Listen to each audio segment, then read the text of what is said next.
নমস্কার বন্ধুরা, গল্পজ্ঞান ইউটিউব চ্যানেলে আপনাদের সবাইকে স্বাগত।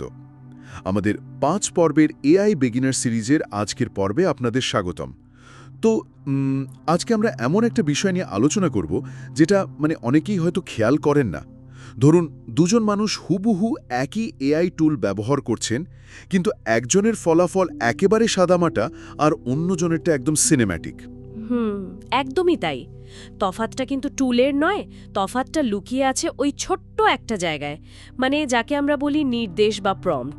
ঠিক, আজকে আমরা এই প্রম্পট নিয়ে একটা গভীর বিশ্লেষণে যাব। এআই তো আর কোনো ম্যাজিক নয়, তাই না? এটি তো আর নিজে থেকে আমাদের মনের কথা বুঝতে পারে না। না না, একেবারেই ম্যাজিক নয়।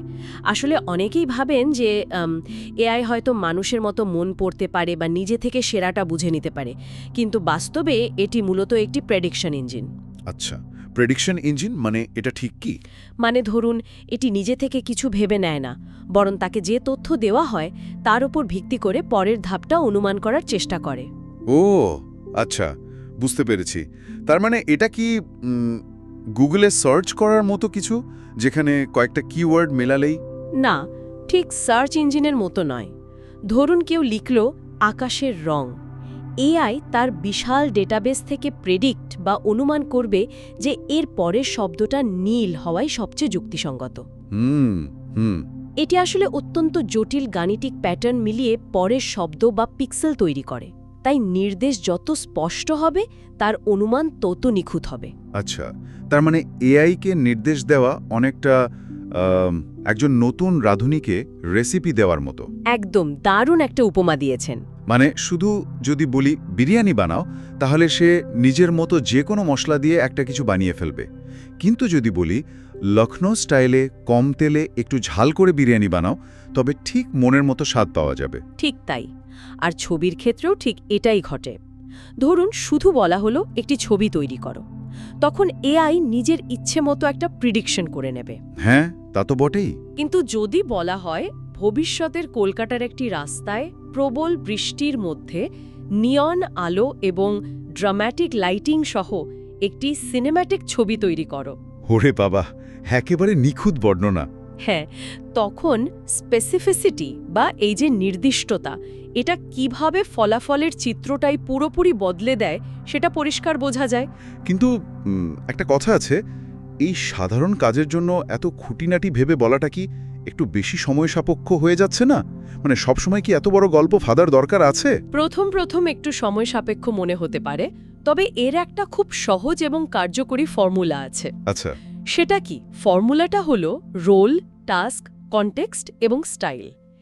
এই কাঠামোটা মাথায় রাখলে কাজটা খুব দ্রুত হয়ে যায়। একটু যদি উদাহরণ দিয়ে বোঝান। নিশ্চয়ই। ধরুন রোল হলো এআইকে একটা চরিত্র দেওয়া, বলা হলো একজন পেশাদার গল্পকার হিসেবে কাজ করো। আচ্ছা। আর টাস্ক হলো মূল কাজটা, একটি সাসপেন্সফুল ভূতের গল্পের ভূমিকা তৈরি করো। এরপর কনটেক্সট বা প্রেক্ষাপটে জুড়ে দেওয়া যায় একটি পরিত্যক্ত ভুতুড়ে বাড়ি নিয়ে। বুঝতে পারছি। আর স্টাইলটা? সবশেষে স্টাইলে বলা যেতে পারে সিনেম্যাটিক বর্ণনার স্টাইলে। তার এই 4টে কাঠামো জুড়ে দিলে এআই আর অন্ধকারে গিল ছোড়ে না। বাহ, দারুণ। আচ্ছা, এই নির্দিষ্টীকরণগুলো কি শুধু টেক্সটের জন্যই জরুরি? ইমেজ বা ভিডিওর ক্ষেত্রেও কি? হ্যাঁ, ইমেজ বা ভিডিও জেনারেট করার ক্ষেত্রেও মুড, ক্যামেরা অ্যাঙ্গেল এবং লাইটিং উল্লেখ করা অত্যন্ত গুরুত্বপূর্ণ। ঠিক যেমন ওই কলকাতার উদাহরণটাতে আমরা ড্রামাটিক লাইটিংয়ের কথা বলেছিলাম। একদম। আচ্ছা, এই প্রেডিকশন ইঞ্জিনকে আরও নিখুঁত করার কি কোনো উপায় আছে? শুধু নির্দেশ দিয়ে তো অনেক সময় মনের মতো টোন বা লেখার ধরন পাওয়া যায় না। হ্যাঁ, যায়। এর জন্য একটা দারুণ কৌশল আছে, যাকে বলা হয় few shot prompting. Few shot prompting, এটা আবার কি? হ্যাঁ, এআইকে শুধু নির্দেশ না দিয়ে যদি আগের কয়েকটা কাজের উদাহরণ দেওয়া যায়, তবে আউটপুট একেবারে ম্যাজিকের মতো বদলে যায়। আচ্ছা, শুধু উদাহরণ দিলে ভিতরে ঠিক কি পরিবর্তন হয়? আসলে যখন কোনো উদাহরণ দেওয়া হয়, তখন এআই এর প্রেডিকশন ইঞ্জিন একটা নির্দিষ্ট প্যাটার্ন বা ধরন চিনে ফেলে। ধরুন কারো লেখার স্টাইল যদি একটু মজাদার এবং হালকা চালের হয়, তবে তার আগের দুটো লেখার উদাহরণ প্রম্পটের সাথে জুড়ে দিলে এআই বুঝতে পারে যে পরের শব্দগুলো ওই একই মজার ছন্দে সাজাতে হবে। ওহ, দারুণ!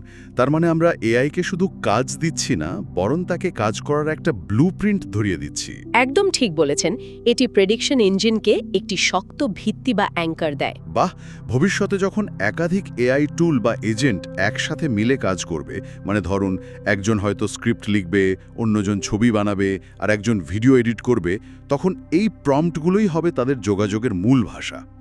এই নতুন ডিজিটাল দুনিয়ায় আমরা কি সেই ভাষার দক্ষ পরিচালক হয়ে উঠব, নাকি কেবল সাধারণ দর্শক হয়েই থাকব? এটা কিন্তু একটা বড় ভাবনার বিষয়। সত্যিই তাই। এটা নিয়ে গভীরভাবে ভাবার সময় এসেছে। আজকের পর্বটি এখানেই শেষ করছি। আশা করি আপনারা নতুন কিছু শিখতে পেরেছেন। ভিডিওটি ভালো লাগলে লাইক ও শেয়ার করবেন, আর গল্প জ্ঞান চ্যানেলটি অবশ্যই সাবস্ক্রাইব করবেন। দেখা হবে পরের পর্বে।